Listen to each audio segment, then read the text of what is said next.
रतन टाटा एक ऐसा नाम है जो व्यापार और परोपकार की दुनिया के साथ प्रतिध्वनित होता है। उनका जीवन किसी भी व्यक्ति के लिए सच्ची प्रेरणा है जो बड़े सपने देखता है और उसे हासिल करने के लिए दृढ़ संकल्पित है। भारतीय ऑटोमोबाइल उद्योग में एक संघर्षपूर्ण व्यवसाय को बदलने से लेकर एक प्रमुख खिलाड़ी बनने तक टाटा की यात्रा उतार चढ़ाव से भरी रही है और हमेशा उत्कृष्टता और सामाजिक जिम्मेदारी के प्रति उनकी अटूट प्रतिबद्धता द्वारा चिन्हित की गई है। रतन नवल टाटा का जन्म 28 दिसंबर 1937 को मुंबई, भारत में हुआ था। उनका जन्म भारत के सबसे प्रभावशाली और संपन्न परिवारों में से एक टाटा परिवार में हुआ था। उनके पिता, नवल टाटा, प्रसिद्ध व्यवसायी जमशेदजी टाटा के दत्तक पुत्र थे, जिन्होंने टाटा समूह की स्थापना की थी। रतन टाटा के माता पिता अलग हो गए जब वह सिर्फ 7 साल के थे और उनका पालन पोषण उनकी दादी, नवाजबाई टाटा ने किया। रतन टाटा ने मुंबई में कैंपियन स्कूल में भाग लिया और बाद में संयुक्त राज्य अमेरिका में कॉर्नेल विश्वविद्यालय में वास्तुकला का अध्ययन किया। अपनी डिग्री पूरी करने के बाद उन्होंने 1962 में टाटा समूह में शामिल होने के लिए भारत लौटने से पहले लॉस एंजल्स में एक वास्तुकार के रूप में काम किया। टाटा ग्रुप में रतन टाटा के शुरुआती करियर को कई चुनौतियों से चिन्हित किया गया था।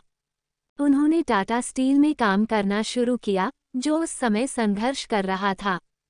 हालांकि टाटा चीजों को बदलने के लिए दृढ़ थे और उन्होंने ऐसा ही किया। उन्होंने कई महत्वपूर्ण पहलों का नेतृत्व किया जिससे टाटा स्टील को एक बार फिर लाभ में आने में मदद मिली। टाटा स्टील में अपनी सफलता के बाद रतन टाटा को 1981 में टाटा इंडस्ट्रीज के अध्यक्ष के रूप में नियुक्त किया गया था।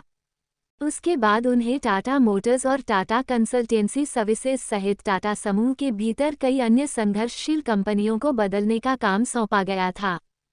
कई बाधाओं का सामना करने के बावजूद टाटा इन कंपनियों को सफलतापूर्वक कायापलट करने और उन्हें लाभदायक बनाने में सक्षम था। 1991 में रतन टाटा को जेआरडी टाटा के उत्तराधिकारी के रूप में टाटा समूह के अध्यक्ष के रूप में नियुक्त किया गया था।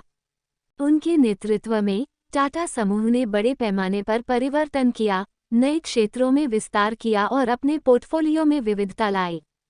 टाटा द्वारा अध्यक्ष के रूप में उनके कार्यकाल के दौरान की गई प्रमुख पहलों में से एक Tetley tea, Jaguar land rover और कोरस स्टील सहित कई अंतर्राष्ट्रीय ब्रांडों का अधिग्रहण था। इन अधिग्रहणों ने टाटा समूह को कई प्रमुख क्षेत्रों में एक वैश्विक खिलाड़ी बनने में मदद की।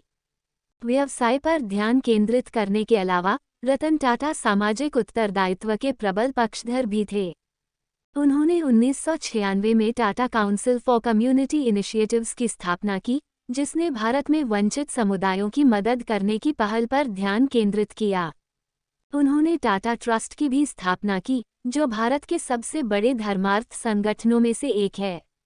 2 दशक से अधिक समय तक पद पर रहने के बाद रतन टाटा 2012 में टाटा समूह के अध्यक्ष के रूप में सेवानिवृत्त हुए।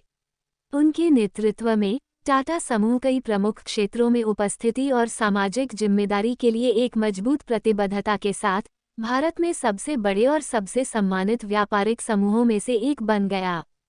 अपनी सेवानिवृत्ति के बावजूद रतन टाटा कई परोपकारी पहलों में सक्रिय रूप से शामिल हैं।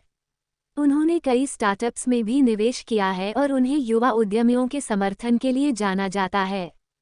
रतन टाटा की जीवन गाथा कड़ी मेहनत, दृढ़ संकल्प और उत्कृष्टता और सामाजिक जिम्मेदारी के प्रति प्रतिबद्धता की है। उन्होंने संघर्षरत व्यवसायों को चालू करने और उन्हें लाभदायक बनाने के लिए कई चुनौतियों पर विजय प्राप्त की और एक वैश्विक खिलाड़ी के रूप में टाटा समूह के विकास में महत्वपूर्ण भूमिका निभाई।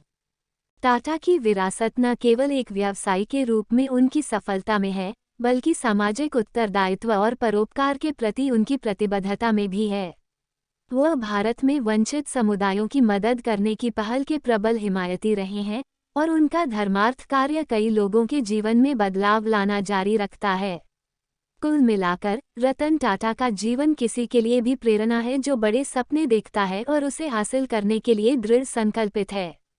उनकी कहानी एक वसीयतनामा है।